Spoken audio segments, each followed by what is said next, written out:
আদিবাসী মানেই কি সে কোনো দেশের আদি বাসিন্দা? নৃবিজ্ঞানিক দৃষ্টিকোণ থেকে এর উত্তর হলো না। কে আগে কে পরে এসেছে কোনো দেশে তার ভিত্তিতে কাউকে আদিবাসী হিসেবে সমাজ বিজ্ঞানে এমনকি জাতিসংঘেও ডিফাইন করা হয় না। তারপরেও কারো মনে যদি প্রশ্ন থাকে কে আসলে এই ভূখণ্ডে প্রথমে এসেছে, তাহলে একজন নৃবিজ্ঞানের শিক্ষার্থী হিসেবে আমি আপনাকে বলতে পারি এটা নটোরিয়াসলি ডিফিকাল্ট টু ডিটারমাইন।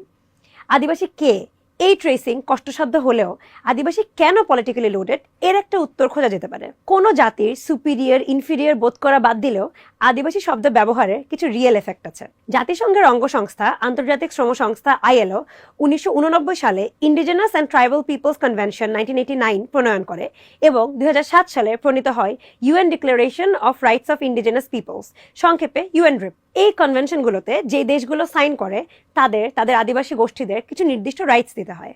বিশেষ করে আইএলওর কনভেনশনে আলাদা ভাষা সংস্কৃতি রক্ষা, সেগুলোতে শিক্ষা গ্রহণ করার সফট রাইটসের পাশাপাশি কিছু হার্ড রাইটস আছে যেগুলো ল্যান্ড এবং রিক্রুটমেন্টকে ইনভলভ করে। যেহেতু অনেক আদিবাসী সম্প্রদায় প্রাইভেট প্রপার্টি বা লিখিত দলিলের ধারণা বিরাজমান ছিল না, তাই অনেক আদিবাসী সদস্য কোনো ভূখণ্ডে পরম্পরাগতভাবে বহু পুরুষ ধরে বাস করার পরেও যখন জাতি রাষ্ট্র গঠন করা হয় তখন তাদের থেকে সেই ভূখণ্ড কেড়ে নেওয়া হয়।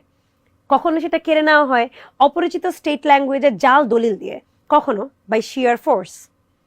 যুক্তরাষ্ট্রে যেমন যুদ্ধের বা অনেকটা একপাক্ষিক ভায়োলেন্ট আক্রমণের মাধ্যমে নেটিভ আমেরিকানদের ল্যান্ড কেড়ে নিয়েছে কলোনাইজার কলম্বাসরা।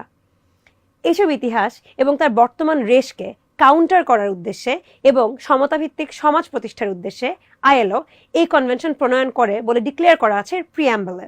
কিন্তু মাত্র 23টি দেশ এই কনভেনশনে সাইন করেছে এখন পর্যন্ত। বলাই বাহুল্য বাংলাদেশ এই 23টা দেশের মধ্যে নেই। অনেক সমাজবিজ্ঞানী এবং আদিবাসী অ্যাক্টিভিস্টদের ধারণা এই কনভেনশনের জন্যই বাংলাদেশে একের পর এক সরকার আদিবাসী শব্দটি নিয়ে এত আপত্তি করেছে। কারণ আদিবাসী বলে স্বীকৃতি দিলে সেই স্বীকৃতির জন্য যে রাইটসগুলো আসে আদিবাসীদের তাও তো দিতে হবে। যেহেতু বাংলাদেশ জাতিসংঘভুক্ত দেশ এবং শুধু জাতিসংঘভুক্ত নয়, নানান ঋণের কারণে জাতিসংঘের প্রতি মুখাপেক্ষী।